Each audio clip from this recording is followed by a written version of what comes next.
উপনিষদের অনেক অংশ এর ভেতরে আছে, মানে উপনিষদ এখান থেকেই নেওয়া হয়েছে। উপনিষদে মেনলি যে বেদের দার্শনিক চিন্তা ভাবনা সেইগুলোকেই আলোচনা করা হয়। এখানেও দার্শনিক চিন্তা ভাবনার কথা, আধ্যাত্মিক কথা বা দার্শনিক চিন্তা ভাবনার কথা, সেই চিন্তা ভাবনার কথা যজুর্বেদেও প্রকাশিত হয়েছে।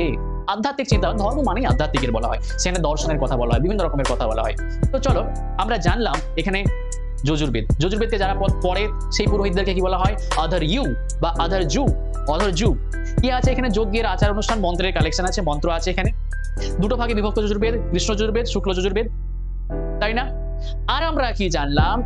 এই যজুর্বেদে বিভিন্ন রকম মন্ত্রের আচার, রীতিনীতি সমস্ত যা আছে, যেমন বলা হয়েছে যজ্ঞের প্রক্রিয়া, কিভাবে আহুতি দিতে হবে, কিভাবে সোমরস প্রস্তুত করতে হবে, কিভাবে যজ্ঞকুণ্ড প্রস্তুত করতে হবে, সমস্ত কিছু এখানে দেওয়া আছে। এই যে আর একটা ইম্পর্টেন্ট জিনিস, যেমন আগের গুলো আমরা সব পড়লাম যে ঋগ্বেদ আর সামবেদ এগুলো গানের কালেকশন। গান মানে কি? সমস্ত পদ্যের আকারে আছে, তাই না? কিন্তু এই যে যজুর্বেদ, এটা গদ্য আর পদ্য দুই রকমের আকারে আছে। গদ্য আর পদ্য দুই রকমের আকারে কি আছে? যজুর্বেদটি আছে। তাহলে আমরা জানলাম আগের গুলো সবই পদ্য আকারে ছিল, ঋগ্বেদ সামবেদ, কিন্তু যজুর্বেদ গদ্য আর পদ্য দুটো আকারেই আছে। ক্লিয়ার না? Any doubt? চলো নেক্সট। অথর্ববেদকে যেই পুরোহিত পাঠ করে সেই পুরোহিতকে বলা হয় ব্রাহ্মণ। অথর্ববেদে কি আছে? অথর্ববেদটা দারুণ একটা ব্যাপার, মানে জাদুতন্ত্র সম্পর্কিত কিছু জিনিস আছে, মন্ত্র, স্তত্র, এই সমস্ত কিছু জিনিস আছে। এখানে কি আছে? জাদুতন্ত্র। মেনলি মনে রাখবে যে অথর্ববেদের জাদুতন্ত্র, মন্ত্র আছে, স্তত্র আছে, সবই আছে, কিন্তু জাদুতন্ত্র দ্যাট ইজ মোস্ট ইম্পর্টেন্ট। চলো এবার আমরা আরো দেখি আরো কি আছে। এই ঋগ্বেদটা হচ্ছে অন্যান্য সমস্ত বেদের থেকেও একটা বৈচিত্র্যময় বেদটা। এই অথর্ববেদ একটা বৈচিত্র্যময় বেদ।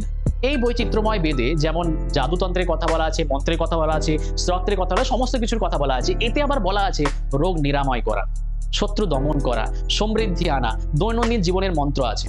আরে বাবা, কি এগুলো? রোগ নিরাময় করা মানে চিকিৎসার কথা, শত্রু দমন করা, জাদু টোনা, সমস্ত কিছু এখানে আছে। হ্যাঁ, জাদুর কথা বলা আছে, সমৃদ্ধি আনায়, দৈনন্দিন জীবনের জন্য মন্ত্র, সমস্ত কিছু আছে। আরে কিছুই না, নর্মাল জীবনে কিভাবে চলতে হবে না চলতে হবে, কিরকম অভ্যাস আচরণ হওয়া দরকার, সেরকম গুলো যদি প্রত্যেকটা দিন তুমি করো, তোমার লাইফে সমৃদ্ধি আপনা আপনি আসবে। আসতে একদম বাধ্য, তাই না? চলো আরো কি আছে আমরা দেখি। এখানে আছে 730টি সূক্ত আছে, 6000টি শ্লোক আছে। আমরা শ্লোক সূক্ত এসব অত কিছু জানার দরকার নাই, কিন্তু এই পয়েন্টটা ইম্পর্টেন্ট না। মনে রাখবা, যদি তোমাদের মনে রাখার মনে হয়, তাহলে আমি এই পয়েন্টে রেকমেন্ড করবো না, ঠিক আছে? আমি তাই লিখেছি যাতে তোমাদের ইনফরমেশন গুলো থাকে তোমাদের কাছে, বাট এটা দ্যাটস নট ভেরি ইম্পর্টেন্ট। এখানে বিশেষ করে হচ্ছে এর দার্শনিক অংশ আছে, যেমন এর ভিতরে একটা কি আছে?